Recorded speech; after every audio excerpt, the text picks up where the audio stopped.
who lost their lives in service of others.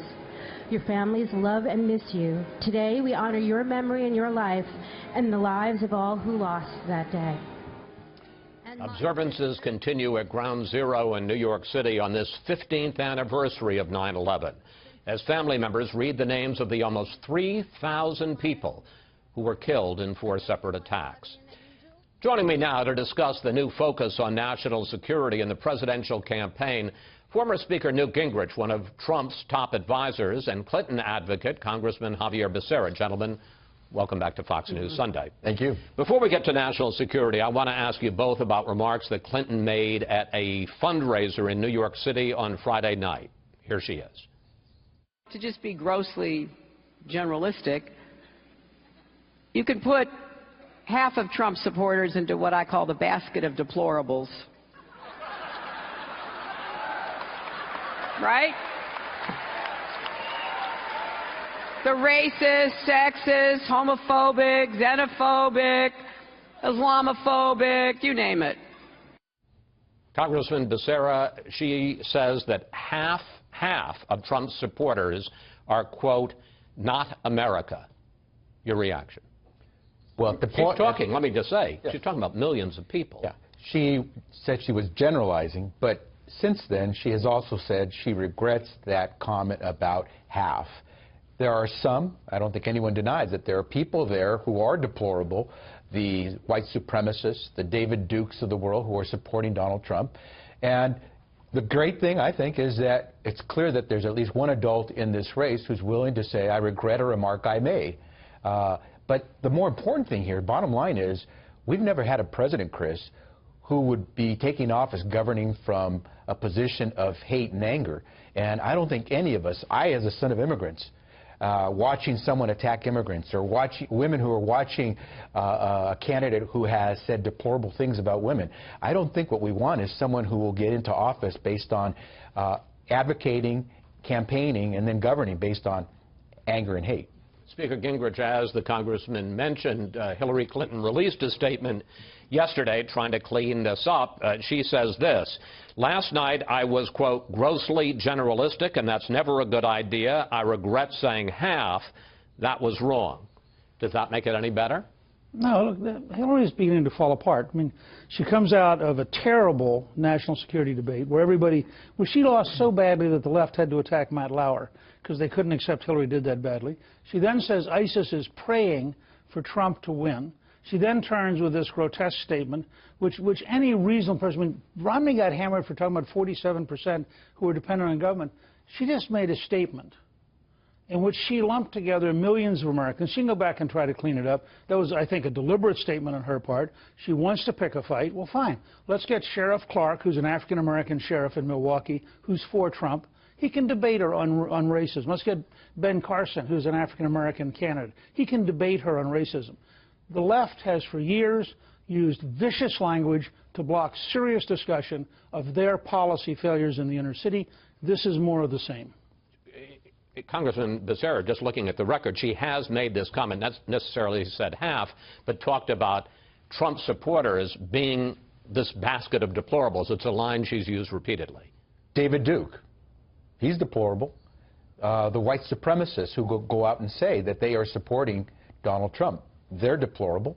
The people who agree that anyone based on their religion should not be allowed to come to this country, they're deplorable. I think what she is saying, a lot of us, my father could not walk into a restaurant when he was a young man because of the signs that said no dogs or Mexicans allowed. He was a U.S. citizen. He's not a hater, though, of this country. He loves this country. And what we have to understand is that we should not have people who get elected to office based on campaigning on anger and hate. And Newt, accept the fact that she said, I regret those remarks. Yeah, but, at least she's willing to say that. Donald Trump can't. All right, but let me take direct exception. Donald Trump has repeatedly, explicitly repudiated David Duke. Now, that's a fact. I mean, Donald Trump has issued statement after statement. He has been on television saying it. So this idea that Donald Trump somehow is secretly courting people, like, that's wrong.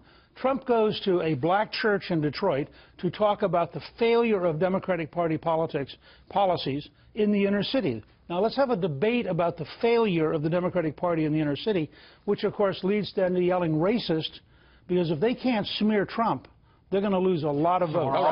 Are all Mexican immigrants? Gentlemen, I'm going to move on. Rapists? I'm going to move on to another subject. He regrets that. All right, they can keep talking. I will talk to you folks. And let's turn to Trump and his running mate and their continued support for Russian President Vladimir Putin. Here they are. It's a very different system, and I don't happen to like the system.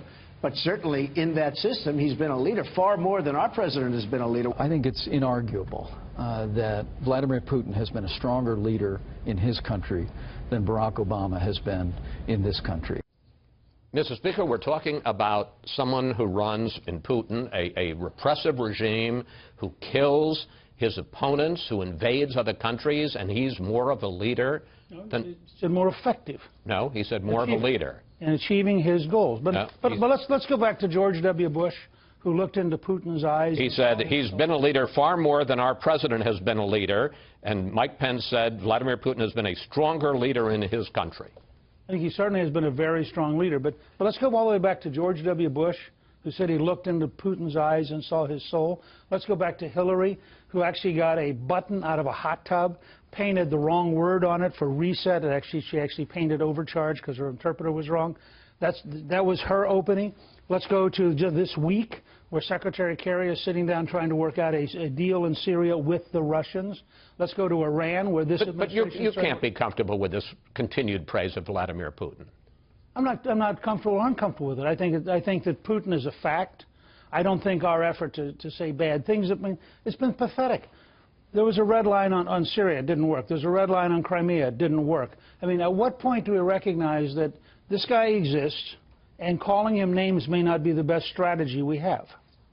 Let me bring you into this, Congressman Becerra. I want you to respond to that and also to the fact that Trump went on RT, that's the Russian television propaganda arm, to praise Putin and to criticize American media. Here he is. There's tremendous dishonesty with the media. Not all of it, obviously, but tremendous dishonesty. Congressman, your reaction.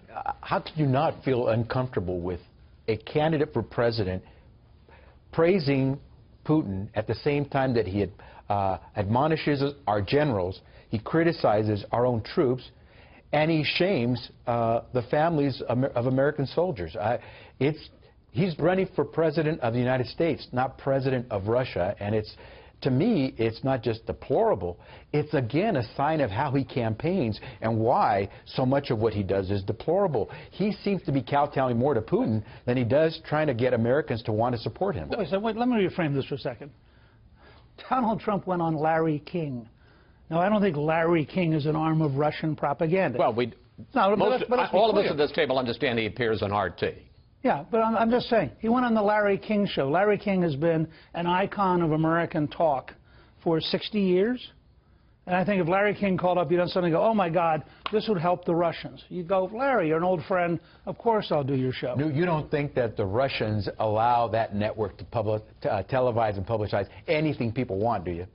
I think that network allows Larry King to be on it, and I think Trump did Larry King. Gentlemen, suits the Republican. I want to move on to another subject. Hillary Clinton had yet another explanation this week for her mishandling of classified information in her private email system. Here is her latest defense and what FBI Director Comey had to say last July. Classified material has a header which says top secret, secret, confidential. None of the emails sent or received by me had such a header. Even if information is not marked classified in an email, participants who know or should know that the subject matter is classified are still obligated to protect it. Congressman, that's the FBI director saying it doesn't matter if it's marked classified or not. It doesn't matter whether there's a header or not. Classified is classified.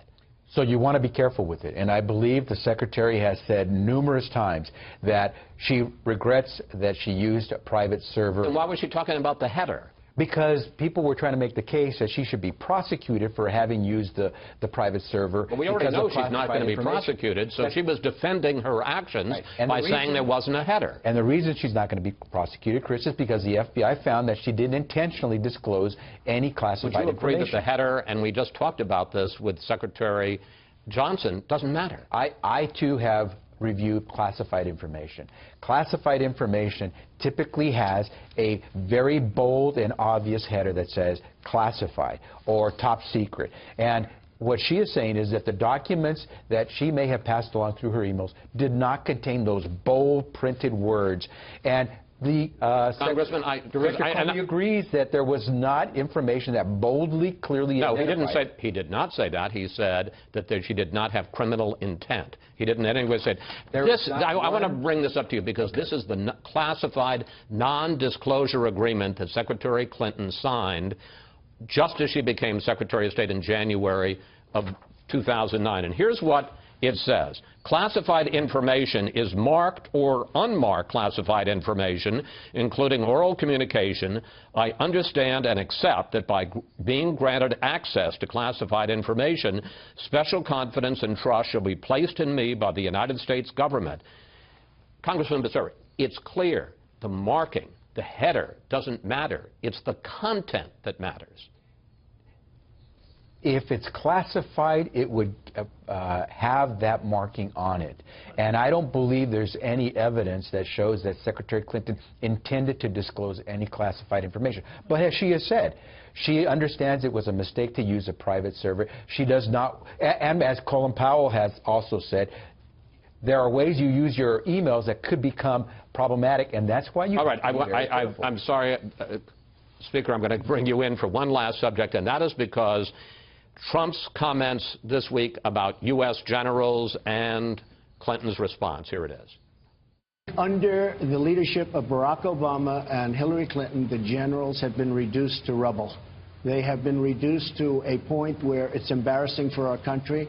What would Ronald Reagan say about a Republican nominee who attacks America's generals and heaps praise on Russia's president? Speaker Gingrich, the country's generals are an embarrassment, and in addition, he seems to think, he said in that candidate forum, that he could replace them. As you well know, I suspect as we all know here, yes, he could replace the chairman of the Joint Chiefs, but he couldn't replace generals up and down the line. There's a system for that. He doesn't seem to understand that. Well, let me say, first of all, I suspect he is reflecting the views of people like General Flynn. I suspect he's reflecting the views of the 50-plus analysts at CENTCOM who have now said they were explicitly forced and threatened in order to give false reports about ISIS.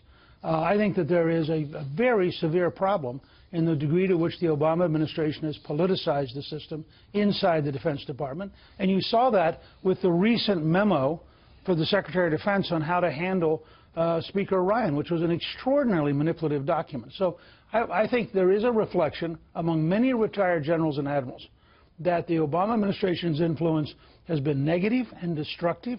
But does that mean the generals are an embarrassment? I am very surprised that the CENTCOM scandal, in which a general officer was coercing his subordinates into putting in false reports, has not become a larger national scandal. I would love to continue this conversation with both of you, and in fact, we'll have you both back to continue it. Speaker Gingrich, Congressman Becerra, thank you both. Thanks for your time today. Thanks, Chris.